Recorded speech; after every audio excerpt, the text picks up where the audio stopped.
ನಮಸ್ಕಾರ ವೀಕ್ಷಕ ಪ್ರಭುಗಳಿಗೂ ಆಧ್ಯಾತ್ಮಿಕ ಸ್ತೋತ್ರಗಳಿಗೂ ಎಲ್ಲರಿಗೂ ಶ್ರೀ ರಘುಮೌಳಿಯ ಅನಂತ ಕೋಟಿ ಕೋಟಿ ನಮಸ್ಕಾರಗಳು. ನಿನ್ನೆಯ ಸಂಚಿಕೆಯಲ್ಲಿ ಭಗವಂತನು ಅರ್ಜುನನಿಗೆ ಬೋಧನೆಯನ್ನು ಪ್ರಾರಂಭಿಸುತ್ತಾನೆ. ಭಗವಂತನು ಅರ್ಜುನನ ಮುಖೇನ ಇಡೀ ಜಗತ್ತಿಗೆ ಭಗವದ್ಗೀತೆಯ ಸಾರವನ್ನ ಹೇಳಲು ಶುರು ಮಾಡಿದ. ಭಗವಂತ ಹೇಳ್ತಾ ಇರೋದು ಭಗವದ್ಗೀತೆಯನ್ನ ಅರ್ಜುನನಿಗಷ್ಟೇ ಅಲ್ಲ, ಅರ್ಜುನನಂತಹ ಪ್ರತಿಯೊಂದು ಮನಸ್ಸು ನಿಷ್ಕಲ್ಮಶವಾಗಿರ್ತಕ್ಕಂಥ ವ್ಯಕ್ತಿಗಳಿಗೆ, ಗೊಂದಲವಿರತಕ್ಕಂಥ ವ್ಯಕ್ತಿಗಳಿಗೆ, ಪ್ರತಿಯೋರ್ವರಿಗೂ ಭಗವದ್ಗೀತೆಯನ್ನ ಬೋಧಿಸುತ್ತಿದ್ದಾನೆ. ಭಗವದ್ಗೀತೆ ಪವಿತ್ರವಾದ ಗಂಗೆಗಿಂತ ಶ್ರೇಷ್ಠವಾದದ್ದು. ಅಂತಹ ಭಗವದ್ಗೀತೆಯನ್ನ ಸರ್ವರು ಆಲಿಸಿ ಸರ್ವರಿಗೂ ಭಗವಂತನು ಒಳಿತನ್ನುಂಟು ಮಾಡಲು.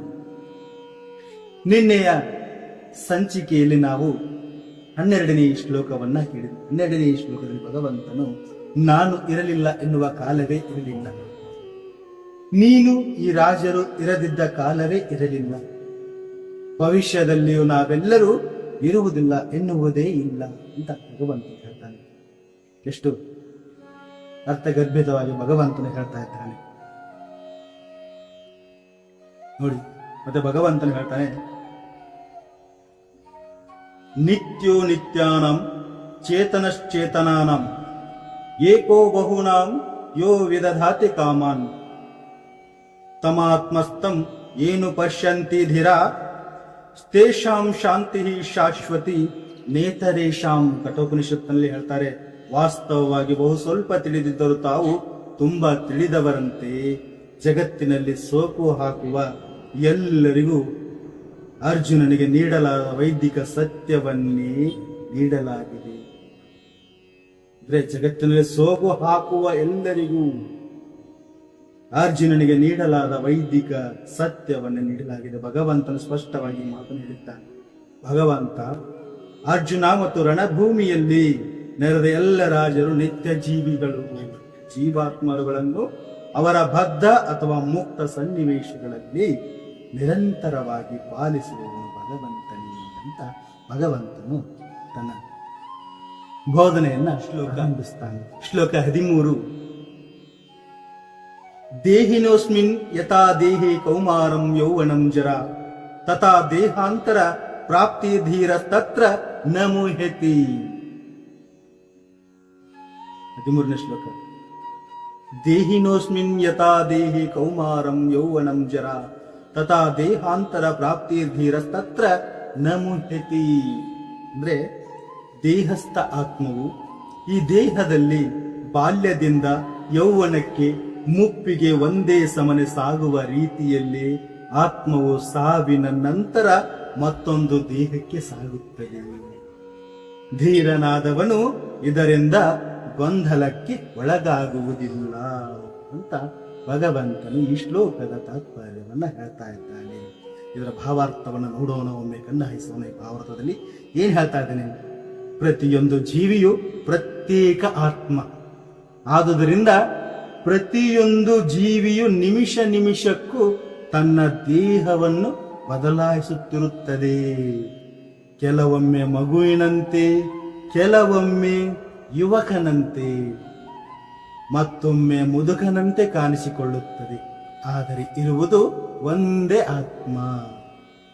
ಇದು ಯಾವ ಬಗೆಯ ವ್ಯತ್ಯಾಸವನ್ನು ಹೊಂದುವುದಿಲ್ಲ ಅಂತ ಭಗವಂತನು ಹೇಳ್ತಾ ಇದ್ದಾನೆ. ನೋಡಿ, ಆತ್ಮ ಯಾವತ್ತು ದೇಹ ಬದಲಾವಣೆ ಆದಂಗೆ ಆತ್ಮವು ಯಾವತ್ತು ಬದಲಾವಣೆ ಅಲ್ಲ. ಆತ್ಮ ಯಥಾಸ್ಥಿತಿಯಲ್ಲಿ ಒಂದೇ ರೀತಿಯಲ್ಲಿ ಇರುತ್ತೆ. ಆತ್ಮ ಅದೇ ಜ್ಯೋತಿ ಸ್ವರೂಪ, ಪರಂ ಜ್ಯೋತಿ ಸ್ವರೂಪ ಅಂತ ಭಗವಂತನು ಹೇಳ್ತಾ ಇದ್ದಾನೆ. ಯಾಕಂದ್ರೆ ಎಲ್ಲವೂ ತನ್ನ ಅಧೀನದಲ್ಲಿರುವಾಗ ಎಲ್ಲ ತನ್ನ ಇಚ್ಛೆಯಂತೆ ನಡೆಸಿಕೊಂಡು ಹೋಗುವುದು ಭಗವಂತನ ಕರ್ತವ್ಯ. ಶ್ಲೋಕ 14ನೇ ಶ್ಲೋಕದಲ್ಲಿ ಭಗವಂತನು ಹೇಳ್ತಾ ಇದ್ದಾನೆ, ಮಾತ್ರ ಸ್ಪರ್ಶಾಸ್ತು ಕೌಂತೆಯ ಶೀತೋಷ್ಣ ಸುಖ ದುಃಖದ. ಮತ್ತೊಮ್ಮೆ ಶ್ಲೋಕ ಹೇಳಿ.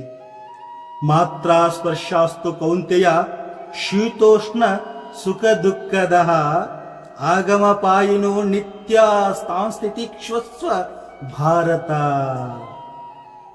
ಹೇ ಕೌಂತೆಯ, ಸುಖ ದುಃಖಗಳು ಸ್ವಲ್ಪ ಕಾಲ ಕಾಣಿಸಿಕೊಳ್ಳುವವು, ಕ್ರಮೇಣ ಮಾಯವಾಗುವವು. ಚಳಿಗಾಲ ಮತ್ತು ಬೇಸಿಗೆಗಳು ಕಾಣಿಸಿಕೊಂಡು ಮಾಯವಾಗುವಂತೆ ಭರತ ವಂಶಜನೇ, ಅವು ಇಂದ್ರಿಯಗಳ ಗ್ರಹಣ ಶಕ್ತಿಯಿಂದ ಉದ್ಭವವಾಗುತ್ತವೆ. ಅವು ಇಂದ್ರಿಯಗಳ ಗ್ರಹಣ ಶಕ್ತಿಯಿಂದ ಉದ್ಭವವಾಗುತ್ತವೆ. ಅವುಗಳಿಂದ ಕ್ಷೋಭೆಗೊಳಗಾಗದೆ ಸಹಿಸುವುದನ್ನು ನಾವು ಕಲಿಯಬೇಕು. ಯಾವುದೇ ಕ್ಷೋಭೆಗಳನ್ನು ಇಟ್ಟುಕೊಳ್ಳದೆ ಸಹಿಸುವುದನ್ನು ನಾವು ಕಲಿಯಬೇಕು ಅಂತ ಭಗವಂತನು ಸ್ಪಷ್ಟವಾಗಿ ಹೇಳ್ತಾ ಇದ್ದಾನೆ. ಭಾವಾರ್ಥ ಹೇಳ್ತಾನೆ, ಕರ್ತವ್ಯ ನಿರ್ವಹಣೆಯಲ್ಲಿ ಅಶಾಶ್ವತವಾದ ಸುಖ ದುಃಖಗಳ ಆಗು ಹೋಗುಗಳನ್ನು ಸಹಿಸಿಕೊಳ್ಳಬೇಕು, ಕಲಿಯಬೇಕು. ಆಗು ಹೋಗು ಅಂದ್ರೆ ಸುಖ ದುಃಖಗಳನ್ನು ಆಗು ಹೋಗುಗಳನ್ನು ಸಹಿಸಿಕೊಳ್ಳಲು ಕಲಿಯಬೇಕು. ಸುಖ ಬರಲಿ, ದುಃಖ ಬರಲಿ, ಏನೇ ಬರಲಿ ಎಲ್ಲವನ್ನು ಸಹಿಸುವಂತಹ ಸ್ಥೈರ್ಯ, ಮನೋಧೈರ್ಯ ಪ್ರತಿಯೊಬ್ಬರಲ್ಲಿ ಇರಬೇಕು ಅಂತ ಭಗವಂತನು ಹೇಳ್ತಾ ಇದ್ದಾರೆ. ವೇದದ ಪ್ರಕಾರ